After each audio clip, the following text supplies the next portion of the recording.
Hello to all my friends out there. Well, it's 76 today, so it's not too hot. It's not too cool either. It's sunny. The sun is... Well, what did I get today? I got buy one cookie, get one free. So I got to the car and I only had one cookie and I said, what? What is going on here? Where's my free cookie? So I went back in and I got a free cookie. Today is a diet day, but I'm going to have just a small cheat and eat one cookie. The diet is coming along good. This morning I was thinking, I think I'm going to call the diet off.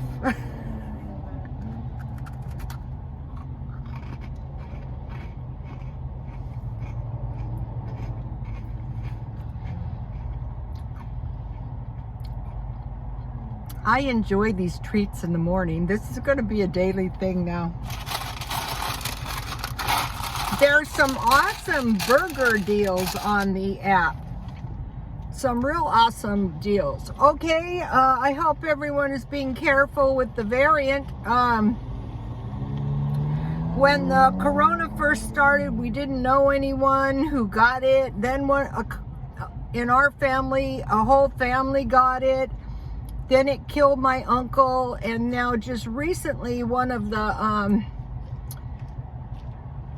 people we know got the variant, and the whole family caught it, and they were pretty sick too. And now we're finding out stuff, cases where the one we just found out today was a young guy too. He got the corona, and he was on a ventilator, and somehow it damaged his heart. And he's on the transplant list, but they said probably you're not going to get a transplant because we can treat your injured heart with medication. I would rather have the medication indefinitely, but so here he is now. He's got to go through his whole entire life because he caught that virus. Some people couldn't help it. Like if you're a worker, in the beginning you were a worker and there was no masks. So it's very dangerous. And these people, who say those of us who are vaccinated are now transhuman are just incredibly stupid. What can happen is it can be life altering. So, and the crazy thing about the people who have been vaccinated are transhuman and the other people are fully human thing is there are people who literally think this. I wanted to mention something about the rapture since I'm on the subject of now this isn't, I'm not calling this stupid. I'm just saying, just nothing I say is written in stone. I can easily change my mind. So about the rapture, the church is going to be raptured and then people are going to be left on the earth. It is strongly possible that the people that are raptured instantaneously before their death, like in a nuclear explosion or something. So you've seen videos of people who have died and they have recorded a spirit getting up and walking out of the body.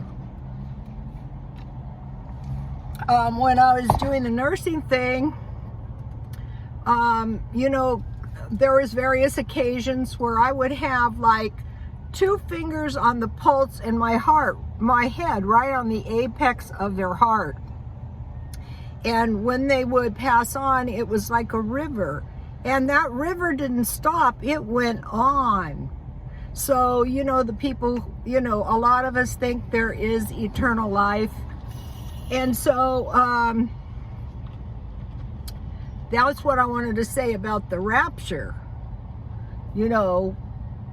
I personally am hoping to be out of the area before I'm raptured.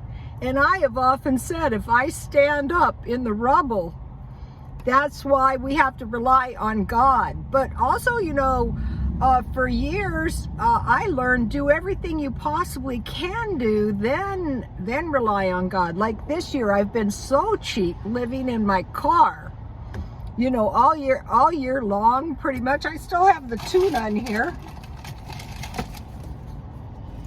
It's stuck to my mask. My car is a big fat mess. Okay, when I first started the car living thing, I said, and what's very important is that your car should be tidy. Well, when you're in here all the time, if you're a slob, you're a slob. So now about the judgments. Okay, now I'm hearing this stuff online, and I don't mind hearing. I hear what they're saying, but I don't agree with what they're saying. And what they're saying is the judgments are coming on the just and the unjust alike. One of the best lectures I ever heard was this guy, and he said, when we want to figure out the future, we look to the past in the Bible.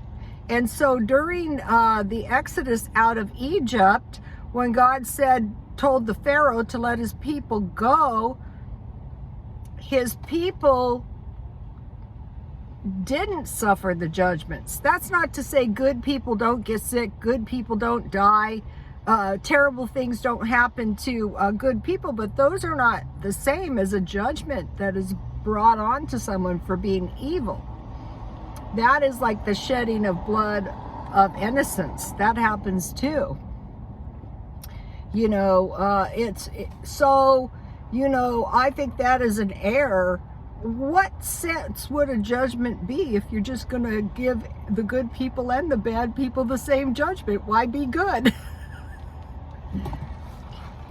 Might as well just fornicate. Just kidding. That's not funny. Okay, that's what I have to say on the judgments. Okay, now, if you saw my video, I successfully made some tofu out of my soy milk. So today when I'm shopping, I'm looking for soy milk from the Dollar Tree. I have no real interest in making tofu or eating tofu, but let's say if things start going down south, yeah, I'm gonna make some tofu. It's gonna help if I gotta eat top ramen. What's scary about out here is the top ramen eating people and the tea drinking people and the soybean eating people have bought it all, I'm pretty sure. I couldn't find any soy milk yesterday. Also, the white chocolate baking people have bought it all. I still can't find any. I can find tons of, but what I did is a couple months ago when I found the white chocolate, I bought it all. So I was one of those people because I was doing the bakery thing. So the tofu, what I realized, you know, upon watching the videos, is they're just coagulating the tofu like mozzarella cheese using the soy milk. So I did that. Actually, that was pretty good with the soy sauce. And in a pinch, you could survive on that.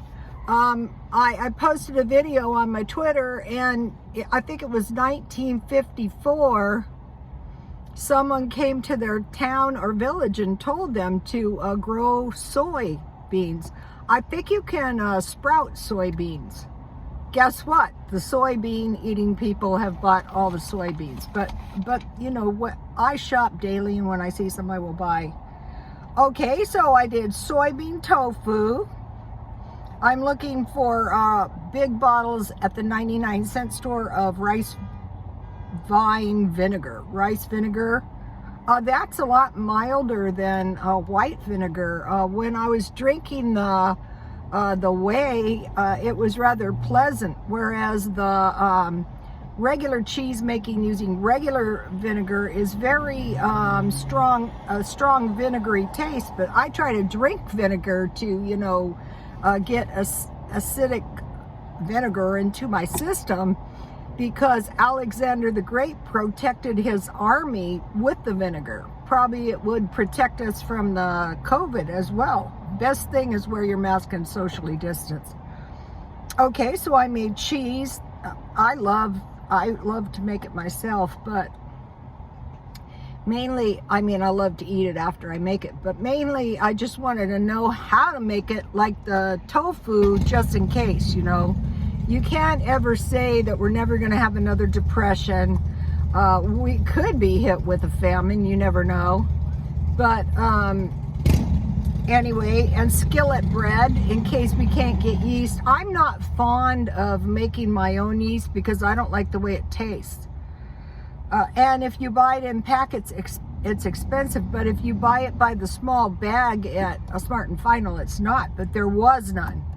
Okay, I made sunflower seed butter, self-rising flour, buttermilk, easy yogurt, butter, and I'm going to be making sour cream and cream cheese, homemade bread, cornbread and biscuits, and gravy. So you might be thinking, well, what is the big deal about gravy?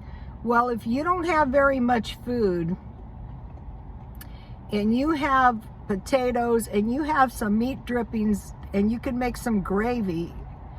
A lot of people use water to make gravy. We always use milk, but you can use water. So who's going to be better off? Ellen's Abundant Life did a good video, and she had on her Tuesday tea. Go watch her videos. You'll like her, you guys. All my followers like all the ladies I follow. And she did Ellen's Abundant Life. She's a vegetarian, if some of you are vegetarians. And she's very thrifty. And so this year it's all about saving money. But one of her questions was, she did a series of questions if you would like to participate on your channel. But her one question, I think it was the first question, is why did you start YouTube? I wasn't trying to be a creator and a star. I would stand in salons with people next to me that earned more money than I did that didn't have enough food, which horrified me. And I thought, why can't you do what I do? Well, it's because they didn't see the sense of doing what I do. Not saying what I do is so brilliant, but I never was hungry. I knew one, and her kids got food poisoning eating old food. I look at some of my earlier videos, and I used to do that, you guys. I'd just buy really cheap food. Well, the tofu and the top ramen was pretty cheap. Okay, now I have safe places to hide stuff, and then I'm going to wrap it up because tomorrow is another day. Okay, safe places to hide stuff. How about in your teapot? How about, your aluminum foil? How about inside of the roll? You could roll some bills up and hide them in there. Don't bother coming to my house trying to rob me because you're not going to find it. Okay, how about, I knew one of the clients, my hair client, her son died. It was the saddest thing, in a car accident. And his best friend brought all the clothes over, and he just took them off hangers and he put them on her couch, and this pair of pants kept falling off. And she put it back there and it fell off, and there was $30,000. They were cargo pants in the pockets. So pockets are good. Pillows, the kind that you can unzip. Cushions, the kind you can unzip, but you got to be careful with that, because one of my customers was robbed, and she was so mad because they took her new couch, the cushions, and they made them like bags for the robbery, and she was so mad that happened. And freezer. But the problem is, if somebody comes in to rob you and they decide to rob your meat, they might take your money as well. I have a funny story. One of my customers, they became like my friends, and we would talk, and we would tell all these. A while back, in the salons, they would come in and they would say, I heard a joke, and everyone would stop. Okay, what's the joke? I got a joke for you. What did two psychics were passing on the street. What did the one psychic say to the other? And he said, well, how am I doing? Our jokes were nice, you guys. But anyway, she was telling me about this time she was in this salon, and it was in a pretty bad area, and this guy came in and he was waving a gun around, and he said, "Give me all your money." It was Friday night. And so he came to her and he said, "Give me all of your money." And she opened her purse and she took $1 out and she gave it to him. And he said, "I told you, give me all your money." And she took out another $1 and she did it 3 times. And then, he left. And everyone said, "My God, Verna, you could have been killed." She goes, "I wasn't going to give that deadbeat my whole entire paycheck." We used to have so much fun in the salons. No wonder everyone coveted my clientele. Well, my clientele was lovable and they went with me. Okay, you guys, please like, comment, and subscribe. And God bless you all.